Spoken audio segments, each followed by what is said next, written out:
It is a mandate that we are to be a voice for those who have no voice, and semicolon, so don't just talk about it. Semicolon, ensure justice for those being crushed. Today's message is specifically made for the woman who wants to step into her calling, wants to redeem every minute of every day for her purpose. Because you're going to hear a story from two women today. I have two guests on the podcast, and you're going to hear how they stepped into their calling. Sometimes it was through a hard circumstance. Other times it was based on the conversation they had and someone encouraged them to get their next degree. But we're also going to address the topic of trafficking, and we're going to address how one woman is literally making the difference for millions and millions of lives. And we get to hear her story. We get to hear the gal who comes alongside her to make it possible by doing advancement fundraising at Vanguard University, where her Global Center for Women and Justice is. And I think you're going to be inspired. And I think you're going to want to see what God wants you to do to be a part of his story in fighting this area of trafficking in whatever city you live in as you listen to the Generous Girl podcast. So thanks for being here. You're in for a treat. Welcome today to the Generous Girl podcast. I am so happy to have two guests with me today. I have Tivoli Hudson and Sandie Morgan, and they are both from Vanguard University. And Tivoli works in their development department, or if you want to call it advancement or fundraising, as the Associate Director of Development. So she helps to bring in the funds for the university to further their vision and is doing an incredible job. And then we have Dr. Sandie Morgan with us, and Sandie is passionate about women, anti-trafficking, justice, and has just really created a unique niche at Vanguard, which is world-renowned. And she's also on a podcast. She has way more episodes than the Generous Girl, so I'm very humbled to have both Sandie and Tivoli on the podcast. So welcome to both of you. Thank you for having us. It's great to be here. Well, it's great to have you. And as we were talking prior to this podcast, why do we want to have two guests instead of, my normal is usually having one guest, but I feel like you both really complement each other and all under the umbrella of generosity. So when we think of our 5 pillars, today we're going to focus on faith and we're going to focus on finances. But the generosity side comes in different forms. We've got from Tivoli's side, she works with the people who give the resources to Vanguard to build the new buildings, to scholarship new students, and those relationships of the alums and the grandchildren, the children who went to Vanguard and how their lives were just forever impacted. Tivoli works on that side of things. And then Sandie, you work on the side of training up these incredible students, getting the word out, helping people to understand how they can research issues and actually make a difference. And so for the listener of the Generous Girl podcast, truly, I always love the woman to finish this podcast with, I want to take the next step, whatever that is. If the person's listening in Kansas or they're listening in New York City, by listening to this conversation with both of you from Vanguard at a university here in Southern California, I'm just encouraged we hear so much right now about trafficking. We have the Sound of Freedom movie that many of us have seen, and we're wondering, how do we make a difference? My one life, what can I do? On about 6 episodes prior to this one right now, we had Tracy Dougherty with us from Freedom Challenge, which is if you missed the episode, that allows you as a woman to raise money and do something physical with your body, to hike the Camino, hike Catalina, and, put your more than a check, toward this cause. And today we're going to address, trafficking. And Sandie, I think it'd be good to start by asking you, because usually I'll ask about a story about overcoming adversity later on in the podcast, but I know your story is so pivotal as to why you got involved in this topic in the first place. So can you share with us why you're doing what you're doing and how you overcame adversity to be where you are? Thank you, Kim. My husband and I were serving in Europe. We've lived in Spain and Germany and Greece. And in Greece, we started a foundation addressing violence against women. We worked on domestic violence. We worked on child abuse. And my background's pediatric nursing. So this was a wonderful fit for me. Our kids went off to college. Our daughter got married. And then we discovered a few years later that our daughter was living in a very violent marriage. And here I am working with Doctors of the World at an anti-human trafficking shelter, working with our U.S. Embassy to build strategies to combat the violence against women being trafficked. And my own daughter was suffering, and we realized we had to leave and come home. My husband's boss said to me, I know you're really disappointed. And I was sobbing the day before we left. I get emotional. I had gotten attached to a lot of the girls that had been recovered. And he said, if you stayed here, you could help 8 girls. If you leave, God is going to let you help 1 million girls. And Kim, I've passed that a long time ago. As Wow, we Sandie. came here, I channeled my daughter, the angst, the what am I doing for my daughter, into this. My boss here at Vanguard said, go get your PhD so you can become the director someday. And I became the director, and now the Global Center for Women and Justice addresses violence against women and children. We host an annual Ensure Justice conference, and we equip parents, and professionals. But honestly, my greatest joy is equipping the next generation. I have students in my classes that are going to go out and be little me's. And when I first started having that vision, I thought, oh, Sandie Morgan, that is so arrogant. And then I read where Paul said, go and be like me. Amen. And I want to equip the next generation to be smart, study. Our mantra on the Ending Human Trafficking podcast is study the issues, be a voice, make a difference. Because if you don't study first, you might say the wrong thing, you might do the wrong thing. That just really gives me the chills. And thank you for listening and being obedient to take that next step, which I'm sure was very, very hard, to leave the home you loved overseas and to come back. And you were a pediatric nurse. You go back at midlife to get your PhD. I think you have a lot of chutzpah. And you've also written a cookbook that I bought, which is all about Greek cooking. Right. I mean, you're so multi-talented, and just so proud of you for using the things that were really challenging. And like you said, could have reached 8 and, now reaching more than 1 million. And that is the beauty of God's economy. Go ahead. I have to tell you that adversity is always an opportunity to pivot.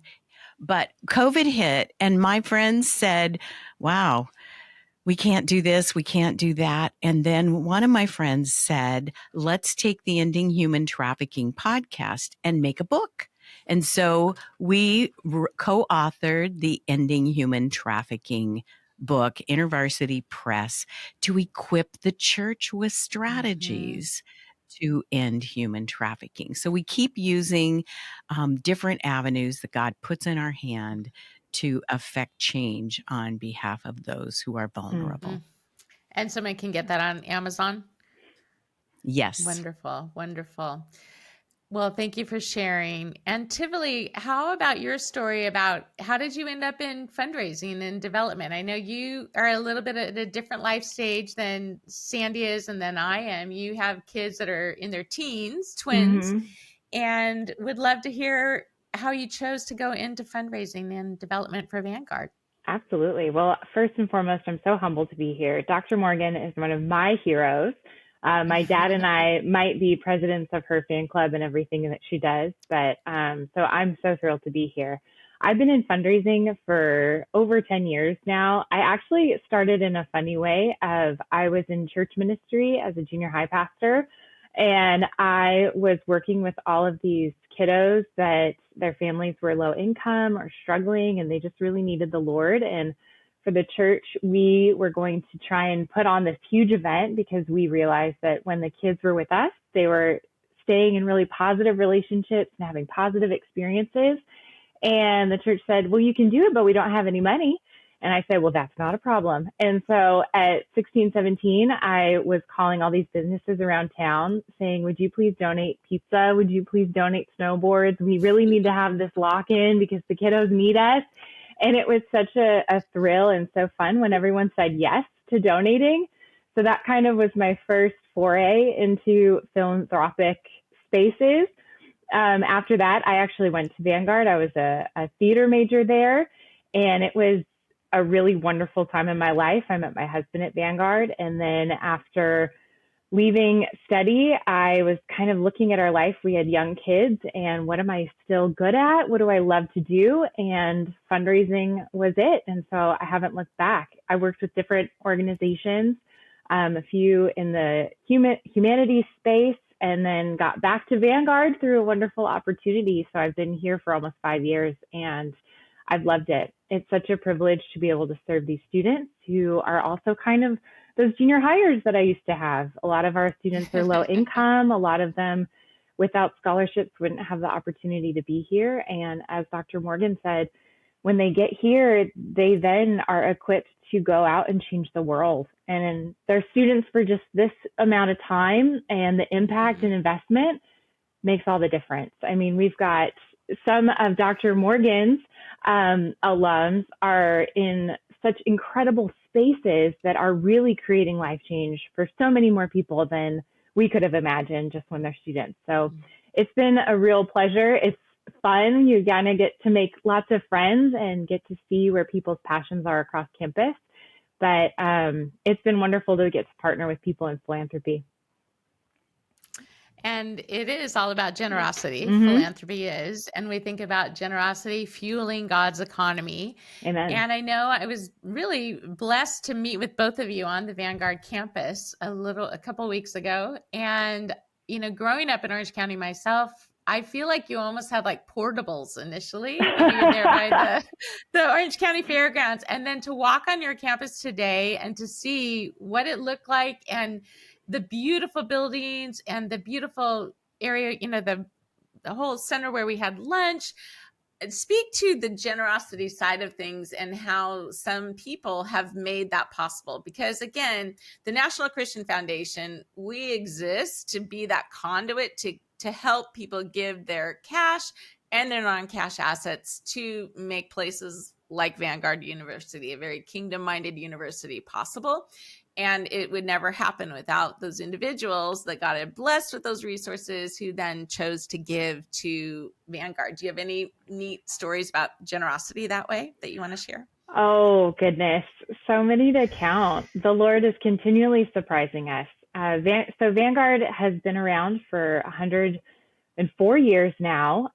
We were founded to be a theological school to train up missionaries to go out and change the world. And in that, we haven't changed, and we're still a sending institution where we send our students is a little different, but our mission hasn't changed, and that really speaks volumes to our community that people want to invest in that. We are constantly talking now of having a Christian university in Orange County in Costa Mesa is vital to what we do, but our generous partners have transformed campus. In the past 10 years, we've had this windfall of generosity where the university had a little bit of adversity. There, you know, tough times for everyone across the United States. Sure. And from that, God has completely transformed our campus physically, but then also internally.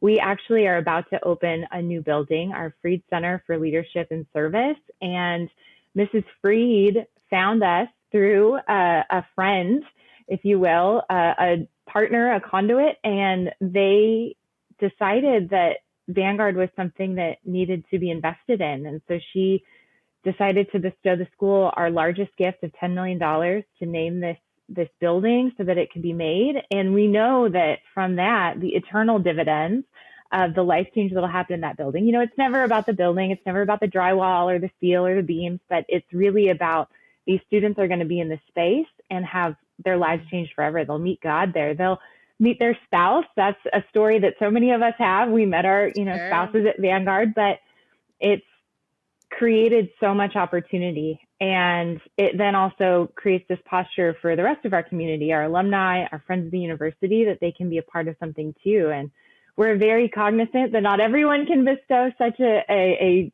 transformational gift, but all gifts are so generous to us. $20 even. We think of the woman with her two pieces of gold, and even that can help fuel a student forward. Can I tag on that? Tivoli, I love tag teaming with you. So we hosted 500 middle schoolers the end of January here as a prevention for keeping them from being trafficked and educating them. And when they were here, they saw our campus, they began to dream, because we chose kids from more vulnerable neighborhoods and schools. And then we were showing them a tour a little bit, and they saw the Freed Center, and one of our Vanguard leaders said to their leader, this will be open next year and we can have 1,000 kids. So Vanguard's generosity with what they've received is going right back to the community, not 10 years from now, right now. No, that's great. And this is really fun doing 3 people. I think I might want to do this in the future because we all have, we're all like, oh, I want to share this. So Sandie, back to you now. I want to go back to a couple things. When you talked about your podcast and people studying the issues and then being that voice and making a difference, I want you to speak to the listener and give some practical ideas of how a woman could do that if she wants to learn more about trafficking and what she can do. And then I want to go to the step tied back to what Tivoli was talking about. And if you just, if someone blessed you with just a ton of resources in your center there at Vanguard, what would you do with the resources? Like, what are your dreams? Oh my goodness. Okay. So first of all, if you are watching this, listening to this, I know there is a place for you in anti-human trafficking, fighting this. I lived in Greece. You heard that already. And when I first went there, I was on the island of Crete, went to the Knossos Palace, went down deep into the pantry, narrow stairs, and they had this jug that was as big as I am, and I could have stood up in it. That's how big it was.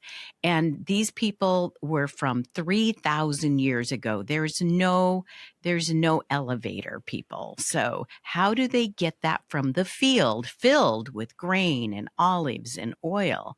Well, they put baked in on the outside of the jar handles all over from the bottom. Can you imagine a jar with a handle on the bottom all the way to the top? And if you want to learn a Greek word, we call that a pithari. Everybody say pithari. Pithari. Very good. And then when they had to get it down those stairs, 8 or 10 people could each find a handle to get it there. So there isn't one person carrying the whole load. There is a place for you. Sometimes, like our Live to Free team goes out into the schools. We need local schools to have what we used to call when my kids were growing up, like a room mom that would make pizza and bring cookies so they could have weekly meetings to learn this. We need women who will bring leaders from the Global Center into your community to teach and influence. I found out early on that leaders in a community can impact how schools prepare children, how law enforcement prepares their police officers, and how hospital administrators train emergency room people to identify. Women are activators in their community. Absolutely. We have podcasts for Mhm. them to listen to. We have courses for them to take. And of course, you're always invited to come to our annual Ensure Justice Conference every Friday, first Friday and Saturday of March. So 2025, put Am that I on your supposed to calendar. answer the question of what I would Yes, your do if dreams. I If people blessed okay. you, they felt really called to give money that God had laid on their hearts to your center, what would you do with that? It's always fun to dream. In the day-to-day, I just keep moving forward, developing the online courses, scholarshiping students to study this issue. Right now, we're developing a project to turn all of our online anti-trafficking content into Spanish, all online. Excellent. It's the 7th largest language spoken around the world. But my big dream, I don't know if you noticed, but I'm a grandma. And at some point, I'm not going to be able to keep going to Iraq and Romania and around the world. And I want a sustainable future. And I actually talked to Tivoli's boss. I'm dreaming big because Oh you my. asked me. Absolutely. I have to raise $10 million to endow the center Amen. so that it is still here when I am basking on an island in Greece. Or you're in Holding heaven the and it's your grandbaby. legacy. Yeah. Yeah, there you go. There you go. But that's my dream, Oh. to endow the center. Well, you never know. I really believe when God places a dream on your heart, he brings the right people. He's a Amen. God of abundance. He owns the cattle on 1,000 hills. And I believe that he'll bring it to pass. And it's And possible. yeah, absolutely. In whichever way he sees fit. Okay, so Tivoli, back to you. We touched upon Sandie's story of overcoming adversity, but I know in our pre-conversation you mentioned that you're also a comedian, which that is amazing. Both of you are so multi-talented. I feel like a slacker. But I would love to hear I would love to hear your story of overcoming adversity to encourage the listener who maybe even this trafficking feels just so huge and feels like it's paralyzing. How do we even do anything to make a difference? Because I think your story that you shared is helpful to share how you've worked on your own area of overcoming adversity. Thank you. Well, Dr. Morgan, I mean, you just took me to church thinking of that there's a handle for everybody. So thank you. That's so good. So growing up, I grew up in Orange County. I went to schools where there was a lot of affluence, even though my family did not have a lot. And so I also struggled with crippling anxiety as a kid, and then into my teen years and throughout adulthood. It's just kind of been a part of my journey, but I've been working to not have it be the identifier for how I interact with the world.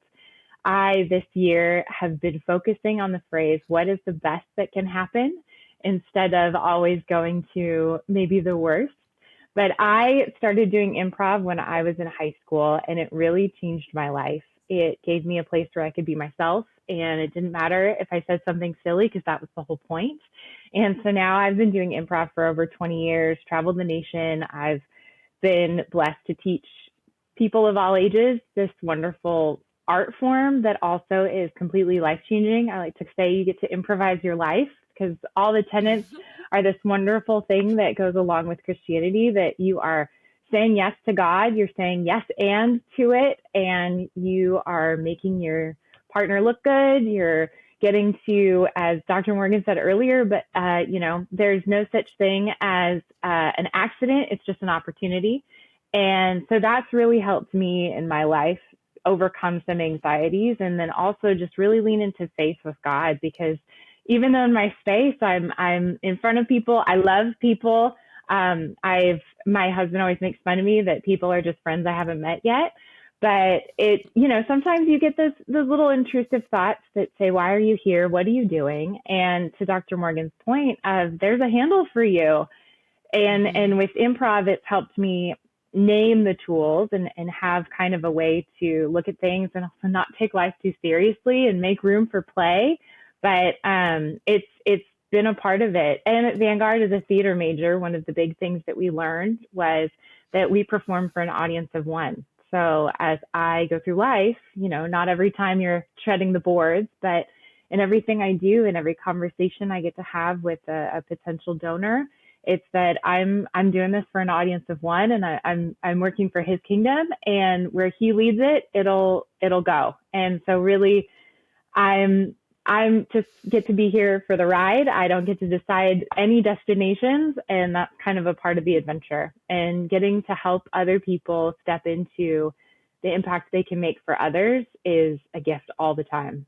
So it's an ongoing journey, an ongoing thing to overcome. But in God's goodness and grace, there are tools all the time. That is a very beautiful way of telling your story of overcoming adversity, having this piece of anxiety, using improv, teaching others, blessing others, as Sandie has turned her situation around to bless others as well. So I really want one of the takeaways for the listener to be, whatever is in your life, don't allow it to just hold you back or to paralyze you and to do nothing, but figure out that next step. Never look at yourself as you're too old or you're too this, you're too that. Like it's just literally a lie, because we each have this beautiful life and all of these unique nuances, stories, people, children, friends, neighbors that God has put in our lives are never by mistake. And wherever he's placed us, I always think of Acts 26:17, like he's placed you to dwell in this area. He's moved and made the boundaries, and that is where you move and have your being, and it's so not a mistake. So whether you're listening and you're an empty nester, or you've got the newborn at home, or you have no children, or you're single wanting to be married, or you're married and it's a tough marriage, whatever it is, God is a God of miracles, and he wants to use you. He wants you to use you to fulfill you for your own calling, to be a generous girl, whether that is your time and it's volunteering, maybe it's your talents like improv, maybe it's your treasures, and maybe it's investing your $1, your millions, whatever God has given you to the cause that you're passionate about. So I just feel like women are activators, as Sandie said, and we make a difference. And often, like my big fat Greek wedding, we are the neck that turns the head.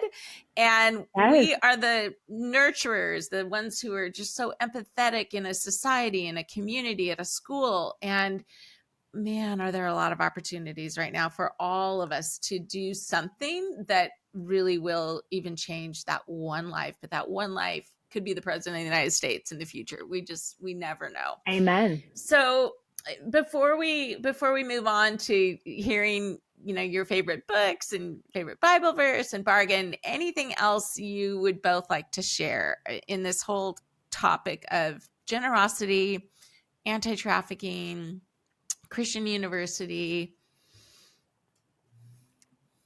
As a big fan, I just want to say that watching Dr. Morgan work and how people get to invest in what she does with her team, it's tangible things that are happening. What she didn't mention, and I hope it's okay to mention, that at this event with all of these wonderful young people who are getting to learn things, and then we're learning things, because I have 12-year-olds, and I feel like the game is constantly changing with how to keep them safe online.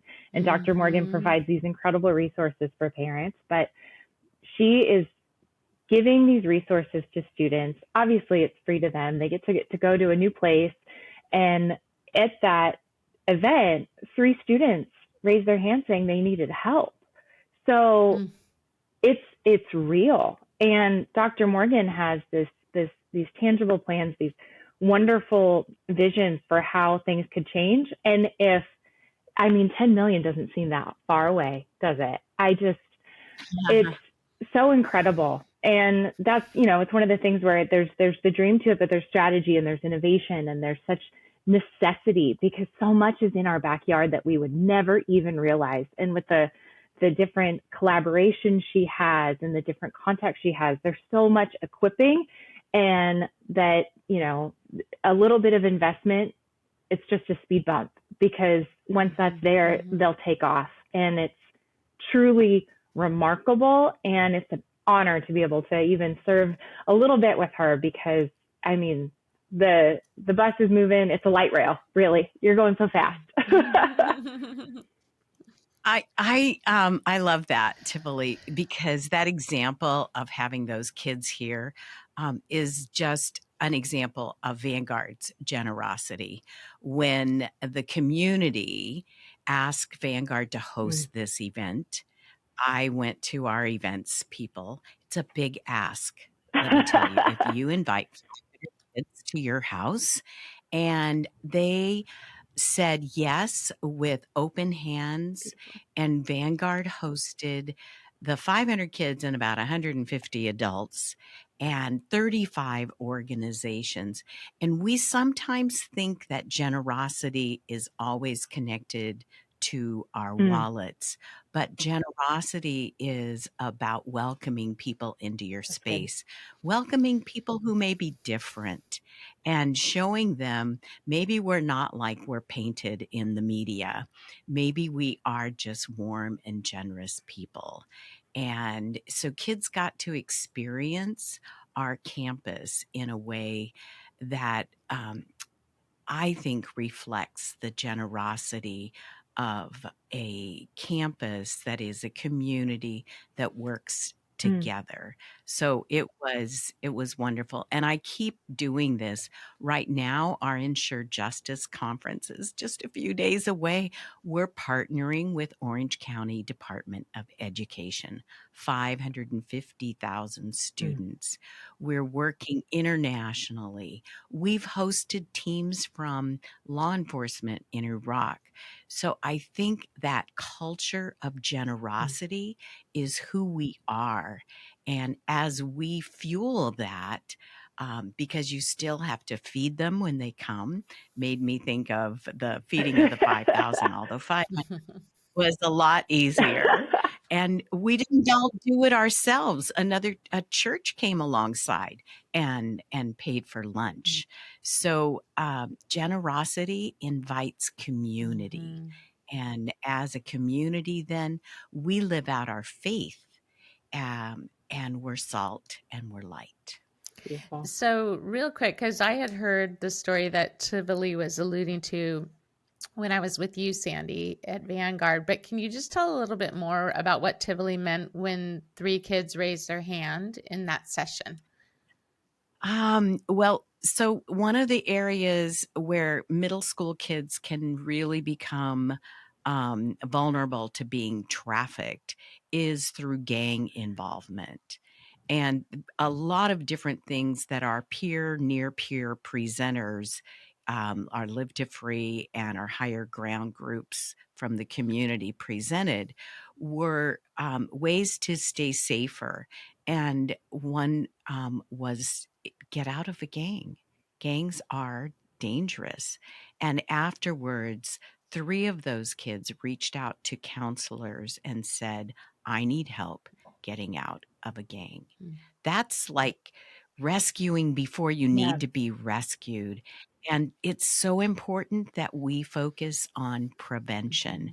In Proverbs 31:8, it tells us, and this is a mandate, it's not just those of you who are called, but it is a mandate that we are to be a voice for those who have no voice, and semicolon. So don't just talk about it. Semicolon, ensure justice for those being crushed. And our goal is to create a space where we can find justice. And justice isn't just sending people to prison, it's making it fair, getting an education when you're the first one ever ever in your family to go to college. That's hard. Nobody can help you fill out the forms because nobody else ever did it. And that's what ensuring justice for people being crushed is actually about. And Vanguard's openness to host and create space for that to happen is phenomenal. Well, thank you to both of you for living such generous lives in many, many aspects and for sharing that story. And it truly does feel like it's younger and younger that children are being reached and attacked. And, you think of middle school, but you also think of grade school. And it's truly a time where it's a lot of prayer is needed for our children, our society. So thank you for both being in the battle and really making a difference for the millions, as you mentioned, going from 8 to the millions with just those 3 lives that, who knows, you stand in heaven and look at the trajectory of where their lives went, all because of a conference that generous people provided and made possible at Vanguard. So it's been a real pleasure just hearing your stories and your callings and your life work. And I know God still has so much that he wants to do in both of your lives to impact so many more people. But let's go ahead and wrap up. Tivoli, we'll start with you and go ahead and share your favorite Bible verse, book that you're currently reading, and a recent bargain. Oh, I'm so excited about this. So my favorite verse is Luke 12:24 through 26. It's the verses about who of you by worrying can add a single hour to your life? Since you can't not do this little thing, why do you worry about the rest? That's been a constant drumbeat in my head since I learned it in 4th grade. A book I'm reading, I actually was about to look it up on Goodreads. I have been very interested in mushrooms lately because my daughter doesn't like to eat them, and I've been trying to teach her why they're important to the world. So I've been reading a book that's by this British author, and I'm listening to the audiobook, and it's actually so wonderful and it's so calming. But it's called An Entangled Life, and it's how fungi make our worlds, shape our minds, and or change our minds and shape our futures. It's by Merlin Sheldrake, and it's just really interesting about how life is connected. And wow. Bargain. So it's a little off brand or offbeat, but my husband has really gotten into fermenting lately. So he had a friend that had just a bunch of crops that they needed to get rid of. So he had all of this cabbage and all of this Brussels sprouts. And so he was like, you know what, I'm going to make sauerkraut. So he decided to do this, and now we have all of this sauerkraut, and now it's gone into, he's making his own hot sauces and salsas, and wow. he is a blessing. I always say, we are so lucky in our family to have him, and my son always goes, no, we're just loved. Okay. But so that's kind of the bargain. I don't know how applicable that is, but maybe just some creativity to make new things out of things you have. That is wonderful. Well, I know I hear kombucha is so good for your digestion, and sauerkraut, dill pickles. So that now we'll need to, maybe this will be a whole new business for your husband. Who knows? The hot sauces. Yes. I want to try his sauerkraut. I would love to give you some, please. Yeah. When I say they're like this big of jars, but. Oh, I love it. Oh, okay. Okay, Sandie, how about you? My verse is on the back of the charm that I wear all the time, and I don't know if you guys can see it, but this is a little charm that's a replica of the back porch of the palace on the Acropolis in Athens. And when I saw it, it took me back to Psalm 144:12, the second part of the verse, and your daughters will be like pillars carved to adorn a palace. And I was serving as a volunteer in the Doctors of the World shelter for girls who had been brutalized. And here was a promise for my daughter later, who had gone through violence, and now for realizing God's daughters are promised this verse, your daughters will be adorning a palace. So you have place and purpose and beauty.